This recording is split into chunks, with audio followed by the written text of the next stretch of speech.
Good morning সবাইকে আমার নতুন একটি ব্লগে এবং নতুন একটি দিনে তোমাদের জানাই স্বাগত। আজ শনিবার, তাই একটু দেরি করে ঘুম থেকে উঠেছি। আসলে আজ বাচ্চাগুলো সকালবেলা পড়তে আসে না। শনি রবি দুদিনই ওদের ছুটি। ফ্রেশ হয়ে নিয়ে বিছানাটাকে আগে ঝেড়ে নিলাম, এবার মাছগুলোকে খেতে দিয়ে নেব। আজ বাচ্চাগুলো পড়তে আসবে না ঠিকই, তবে সকাল থেকে আমার আর একটি কাজ পড়েছে। চা এবং জলখাবার দুটো একসঙ্গেই করে নিয়েছি, চায়ের সাথে একটু পাউরুটি খেয়ে। আজকে আসলে সকালে আমার গানের ক্লাস রয়েছে, সেখানেই বসেছিলাম। হঠাৎ আবার ক্লাসটি ক্যান্সেলও হয়ে যায়।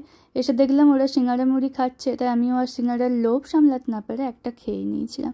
এরপরে আজকে যেহেতু শনিবার, তো আমরা প্ল্যান করেছিলাম রাতের দিকে একটু বিরিয়ানি বানাবো। সেই মতো একটু কাজ এগিয়ে রাখছিলাম, এগিয়ে রাখলে একটু সুবিধা হয়। দেখতেই তো পাচ্ছ কেমন বৃষ্টি হচ্ছে।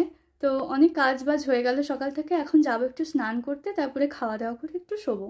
বিকালবেলাও মেঘ কাটেনি, দুপুরে সারা দুপুরই প্রায় বৃষ্টি হয়েছে। এদিকে কাজ অনেকখানি এগিয়ে আছে, চাল ভিজে গিয়েছে, বেরেস্তা ভেজে নিয়েছি, চিকেনটাও সকালেই ম্যারিনেট করে রেখে দিয়েছিলাম ফ্রিজের মধ্যে।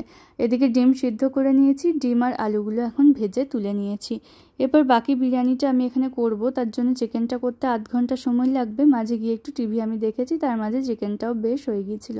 বিরিয়ানি এখন দমে দিয়েছি, এখন রাত 8টা, সাড়ে 8টা, 9টার দিকে একদম গরম গরম বিরিয়ানি প্লেটে পড়ে গিয়েছে। আর বিরিয়ানিটা ভীষণ পারফেক্ট হয়েছিল, সবার কাছে বেশ প্রশংসা পেয়েছি। তো আজকের ব্লগটা এটুকুই, দেখা হবে কাল নতুন ব্লগে।